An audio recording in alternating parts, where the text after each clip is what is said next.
What's going on, people? It's your boy Kelechi back with another episode of the Ramblin' Mind Podcast. How are each and every single one of y'all doing today? I hope y'all are staying safe. I hope y'all are taking care of yourselves. I hope y'all are doing all the things you know you ought to do during these times, my friends. Man, we are already midway through September. The year 2023 is quickly coming to a close. Lord, I thank you for keeping us through, but time just be waiting for none of us. None of us. Man, I don't even know, bro. I don't even know what to say. But the topic for today, I still don't know exactly what I'm going to call it, but it's something to do with how we learn and grow and going through the valley of despair. Growing and going through the valley of despair.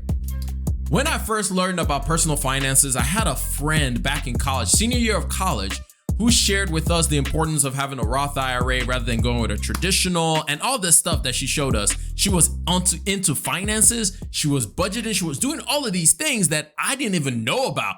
And I was like, I don't even know what you're talking about, but I think someday this is going to be required. So I saved like some notes on my phone and I was like, eventually I may get to this. And then around the same time, I've shared this before on the podcast of me sharing or me going to church one day. My pastor is teaching about Dave Ramsey, or my pastor brings in resources for Dave Ramsey's Financial Peace University. I had never heard about any of these things before, and I quickly ignored it.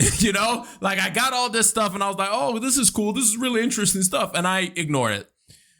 And then I graduated from college. I still had all the Dave Ramsey kit stuff with me, and I moved out of the house. I moved away to North Carolina from Alabama.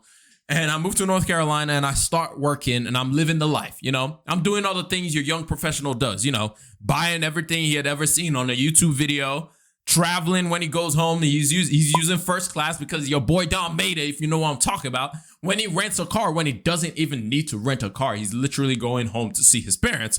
He rents a Mustang because your boy Don made it, if you know what I'm talking about. And everybody got to know that your boy has made it. So, I go through all the rigmarole, and then one day I wake up and I see like, bruh, you're in close to $20,000 worth of debt. And I'm like, excuse me?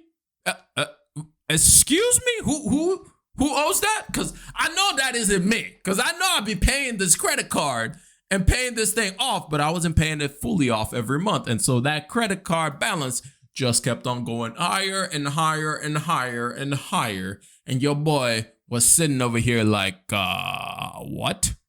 What is this number? And so after that, I get all my Dave Ramsey stuff. I start listening to Dave Ramsey all the time. I'm like taking in every single thing that he has to share. I mean, he had a 3-hour show. I would listen on the way home from work, to work, during work. I would listen all the time. I was taking in as much information about how to deal with this thing as much as possible. And I was like, yes, I got this. I'm doing this. Well, here's the thing that happened when I was going through this period of time. You see, when you start learning something new and you finally figured out, like you found the solution to the problem that you have, you go on this high where you feel like you know it all, where you feel like, yo, I have figured this thing out. Nobody can tell me anything anymore. Nobody talk to me. But what you don't realize is there's a cliff coming.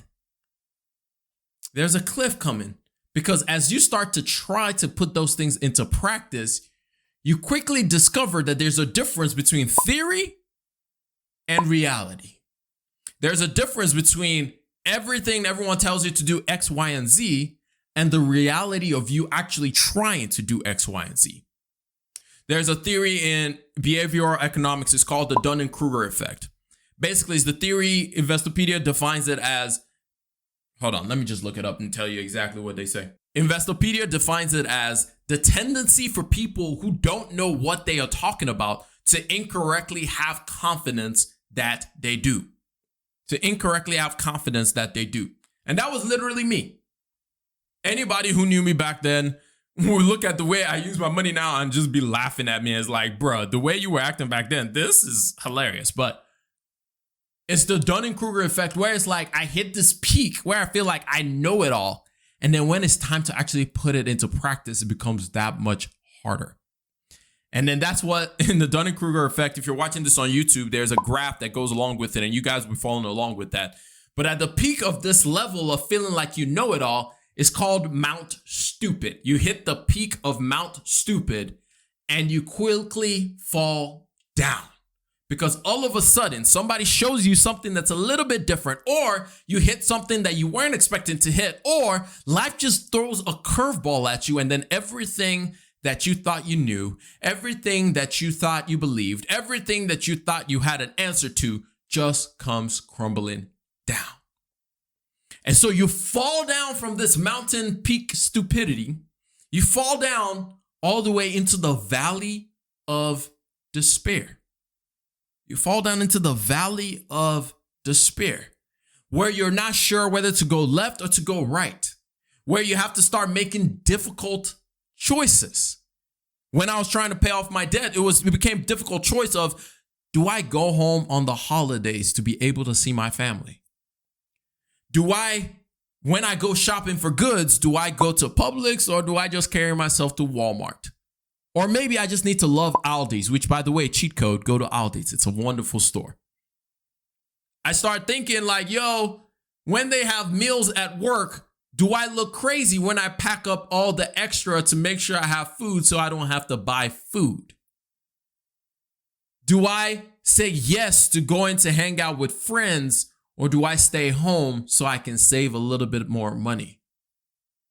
Do I buy that product that I just saw on Instagram that seems to be on sale, but I'm not sure if I actually have the cash for it? Do I stop on my way home to go on a little shopping spree to make myself feel better? Or do I just go to the gym or to the park and take a walk because I know I don't need to spend this money? We begin to have to deal with, how do we manage my funds? How do I actually go through this valley of despair? Because what I thought it would look like is not what it's looking like right now. I thought I will do these 3 magical steps, save $1,000, and then I would be good to go. I will be fine. But that's not what's playing out right now. This is hard and more difficult than I expected. I'm having to say no to my friends. I'm having to put off things. I'm having to choose not to replace my phone and use the old phone from the last 4 years because I just need to pay off this debt. I'm using this old laptop that is on its last legs. And if you're listening real close, you can hear that fan running. I'm deciding I have to keep using this old 1999 Honda Accord that has almost close to 250,000 miles on it because I'm working on something else. I'm having to forego some of the things that I thought I would never say no to. I'm having to forego my mani-pedis. I'm having to forego redoing my entire closet. I'm having to forego going out to eat at a fancy restaurant. And I'm having to find alternatives. I know a lot of the times I downplay having to make these choices, but they're not easy choices because we've grown accustomed to them. We are now in the valley of despair. And this is where most people end up and stay. Because you see, when you hit the peak of Mount Stupidity and you fall, you get 2 choices at the bottom when you're in the valley of despair. You get 2 choices. Choice number 1, which most people take, is I quit. I can't do this. It's going to take too long. I just don't see an end in sight. I would rather keep living my life the way it is rather than living different for a short period of time so I can have everything else. So I quit. I give up. You win. I'm done. And they walk away. They stay in the valley of despair. They stay in the valley of despair. Because here's the thing about the valley of despair. You look around and all your friends seem to be moving ahead of you. You look around and it seems like, why does everybody else have this thing figured out? What am I doing? Why am I not progressing? So you get that option 1. You give up and you quit.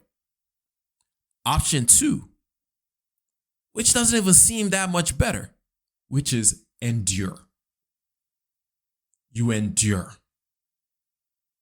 You don't, it's not an easy thing. It's not like, it's basically you're just like, I will endure this.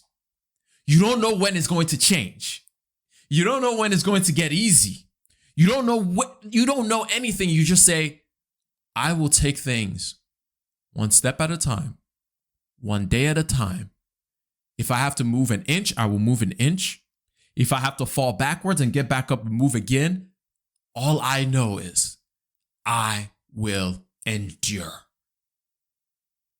Those who make it to the mountaintops are not those who are stronger, faster, all of the things, smarter, all of the things, who had all the right things. It is those who were able to endure. Those who were able to sustain after falling from Mount Stupid and decide, you know what? Let me just learn a little bit more. Let me do a little bit more research. Let me ask for help. Let me find some people who might know a thing or two, who may be just a little bit ahead of me, who may be able to help me on this journey. And so those people walk. They start going through the valley. They don't see a light. They don't see a ray of sunshine. They don't see anything. But in their mind, they know what life they want to have. They have a picture of the goals that they want to accomplish. And so they say, I don't know when I will get there, but I know I will get there because I will endure. I will endure. It's not an if, but it's a when. And so they push on. They learn a thing or two. For me, it's as you're going through this, paying off that debt, you're pushing on. You start learning a thing or two. You learn about how to shop better.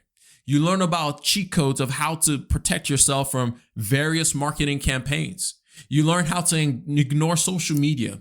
You learn how to decide for yourself what is important versus what isn't important. You learn the things that you value versus what the world tells you to value. You learn what you care about. You learn about how to place value on yourself rather than the world placing value on you. You begin to choose what you want. And slowly you begin to live the life that you want to live. You get a little bit of inspiration and you start walking up that mountain. You don't even realize that you're going upwards at first. You don't even realize that you're making progress. You don't even realize you're not going in a straight line anymore. You're slowly turning the corner and making that peak to start gradually going up the mountain. And then one day, you look back and you're like, when did I get this high? How did I get this far? And you get excited and you keep going. But here's the danger of slowly making it up the slope of enlightenment. There's a danger that some of us fall into of when we're going up the slope of entitlement, we see how far we come and we forget where we're still heading to. We see how far we've come, we get comfortable and say, this is good enough. And we forget where we're heading to. So be careful as you're going through this journey. Because yes, you're finally making progress, but you're not quite there yet. So be careful as you make it up the way through the slope of enlightenment. And then one day you get to a point where you're like, I am not at my final destination, but I have some pretty tangible rules, constraints, tangible beliefs that I can rely on to sustain me as I continue on this journey. This is what we like to call the peak of sustainability, the plateau of sustainability, the plateau of sustainability. This is where you're finally at a point where you're still learning, but you know how to ensure yourself and sustain yourself to keep going. Where for some of us, when it comes to, if you go back to the imagery of paying off your debt, you've paid up your debt. You understand how your emergency fund should work, what it should look like, how much you should be saving. You're still looking for ways you can improve, but at the very least, you know, I'm good. You have a baseline. You have a foundation. But to get to that point, you had to go through the valley of despair. And this pod is just an encouragement for all those who are paying off debt or just working on whatever it is that you're working on. As a financial, usually I talk about debt mostly, focusing on how you pay off your debt, how to invest in those kind of things. We may be in the valley of despair, but I charge you to just endure. Endure. Keep doing the things you know you ought to do. Keep working at it. Even if it's just an inch of progress you're making, it's progress all the same. So endure.